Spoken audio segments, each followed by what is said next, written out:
Hey, it's Greg with Gravity and Momentum, makers of blood jam, blood syrup, and blood juice. What I'm going to show you today is just basically how to have fun with your blood jam and to add different things to make it look gross. So what we'll do is basically play. I've got marshmallows, we're going to see what that looks like. I've got some granola here in this, we're going to see what that looks like. I've got some pasta that I don't want to eat because it's wheat pasta. And I got this old banana, it's not really that old, but look at these brown spots. Nobody likes eating brown spots, so we're going to make it look gross. I also have 16 ounces of our blood jam. Non-toxic, safe for your skin, safe for your mouth, washes out of everything. It also is super thick, so it looks gross in a good way. The good kind of gross. So what I'm going to do is just pour this in this bowl that we want to play with. Goop that right out. Look at that. It's so nice. It's like evil molasses. Just pouring out there like those Twix commercials with the caramel pouring down, but it's blood. Get that in there. So I'm just scraping all that out because I want to use all of it. I'm going to put all this in this bowl to show how we make this even grosser. So this is nice.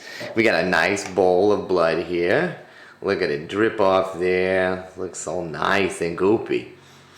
What if I want brain matter in there? What if I want like bits of skull or something that came out of a head and it's really gross and we want this all over the stage? Why don't we try putting in this granola?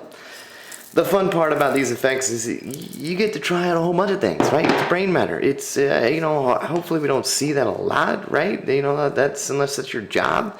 But we just got this bits in here. Now look at that. Look, that could be pieces of skull in the blood. It's like you got little pieces floating around. That's chunky. That could be brain matter. These could be little brain bits that coagulated, right? The little piece of skull that came with them. Just throw that all in there. So I want this all in there. Yeah, look at that. Ooh, even this type of granola is nice. You got these little big chunks here. See that little chunk? That could be a piece of the skull right there. Oh, so delicious. What I like about the jam for this, syrup will kind of do this, it'll coat it, but the jam's really going to coat all this stuff. And you see what happens when it gets coated in there? Looks even grosser. Yes. So that's a whole bowl of just like brain matter. Brain guts, stuff coming out, pieces of skull, little bits that have been blown out, yeah?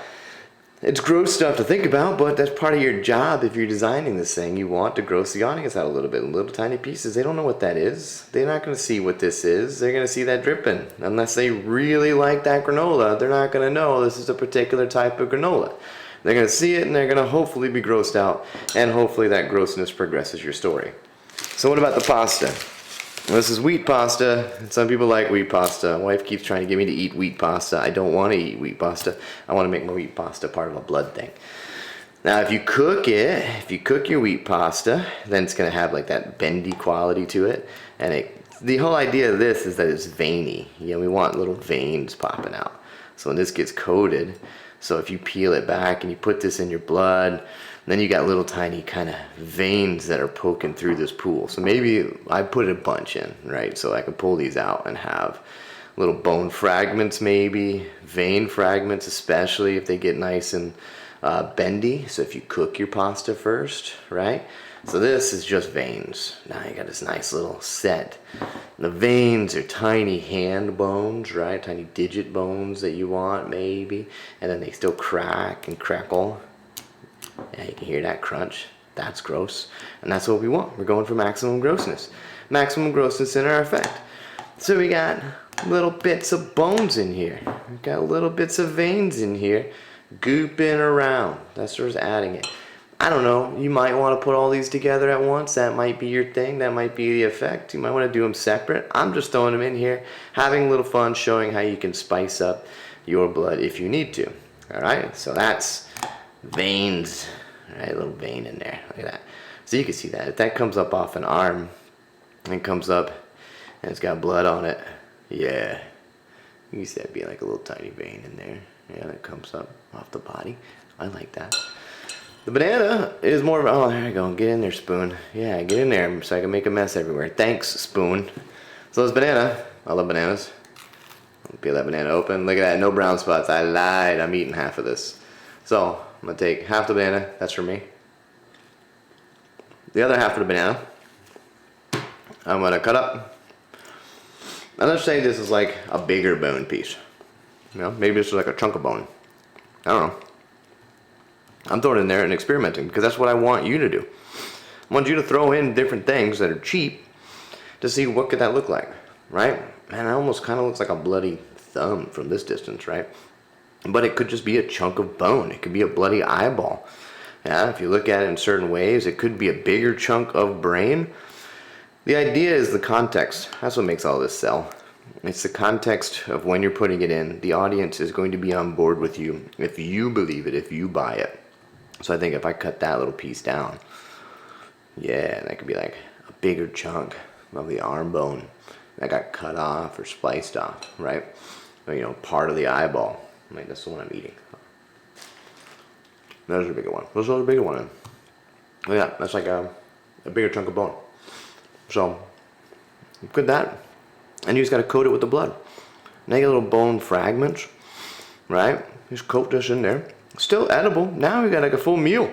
I think it counteracts some of the saltiness that's in the blood jam. All of this is still edible, 100%. As you actually eat it, you're basically making them a meal. So you want this to coat, and it's okay if the white shines through if we're using it for a bone, right? We want a bloody bone with a little bit of that marrow shining through, a little bit of that color, that calcium shining right through there. Now we got a bone in there. Oh, where's that? That's just a banana. You can eat that bone. So that's a treat for everybody. Little bone treat. And the last one, this one's another experiment for me. I never used marshmallows. But what I think I can do with these marshmallows is pull them apart and make them a little stringy, kind of gutty, right? So I'm gonna take one or two, or however many have clumped together. Yeah, three. Cool, three. I just want to string them out. I want to string them. Yeah. I want to get that stringy. Oh, still want them to stay together, little stringy. Yeah. Yeah. And then put that little stringy in there. And stretch this out. And put this little stretchy stringy in there. Yep. Nope. Get in there. There you go. Go to your home. Which is now the blood. This is your home. Here we go. Yeah, stretching that out. Look at that. So again, this is like chunks. This is like entrails, right? Guts. Blah. Blam. And it's playing. You get to play. This job, we're creating pretend. We're creating new worlds and playing pretend and playing games and putting this on for an audience, you know, and yeah, we're telling a story and impacting the community and making the world a better place. Sure. But we're also playing pretend. We're big children putting on a very big show, sometimes a very expensive show, but we're all still playing in our fantasy world. So with blood, we get to indulge in that a little bit more, and that's all we want to do. Is just take things around the house and explore and see how it looks. I kind of like this marshmallow entraily look, right? Now you pick it up. We'll pick it up in a second. I want to coat it first. But look at that. That's like a gut, right? That's like a piece of tissue that came out. Yeah, that's what it looks like. Oh, right? That's just marshmallows. That's just what we're playing with. I just grabbed some things around the house that I either didn't want to eat or thought I didn't want to eat, and then I peeled the banana and it turned out to be really good, so I ate it. But either way, I found these things just lying around and said, how can I make this blood jam nastier? It's already gross looking in the best way possible, but how can I make my blood jam nastier and tastier? Because all of this is stuff you can eat. Look at this bone. That looks like a piece of bone. And it's just a banana in there. It's just floating. So then you got your guts here. Little guts. Little marshmallow guts. Little pieces of skin and tissue. Right? Pieces of muscle. It's like a torn piece of fat. Right? Because that's all marshmallow is. Basically little pieces of fat. You got that? That's dangling there. So we got brains. We got some veins kind of floating around in here. Starting to get a little flexible. Still mostly stiff and bendy. We got some veins in here from your pasta. If you cook it, they're flexible. You got some marshmallows in here for guts and fatty bits and muscle bits. And you've got granola in here for skull bits and bone fragments. You got a banana in here for a big old bone. And yeah, so that's just 4 quick ingredients to play around. But again, you're playing with blood. You're literally playing with blood. Whatever is going to progress your narrative is the best. We're again using our blood jam. You can do the same with syrup. It'll mix a little differently. It'll coat it a little differently. I think the jam is the ideal bit for coating a big morass is going to sit there full of ingredients. It's not toxic, edible, safe for the skin. It's going to wash out. All of this stuff will wash out, or you can just eat it. That's the best way to dispose of it. Again, don't recommend eating the whole bowl, but this makes it better. It's still able to eat the banana. So that's a couple of quick ideas of how to make some gross effects. If you have any questions, shoot us an email at info@gravityandmomentum.org. That's AND@gravityandmomentum.org. We'll be happy to help. We'll be happy to answer any questions. We'll be happy to help you find ideas to design your effects and play. That's what we like to do. We obviously have a lot of fun making what we make, and we're very proud of our product, and we're very proud of what you all create with it. So we're always happy to help. info@gravityandmomentum.org. Thanks.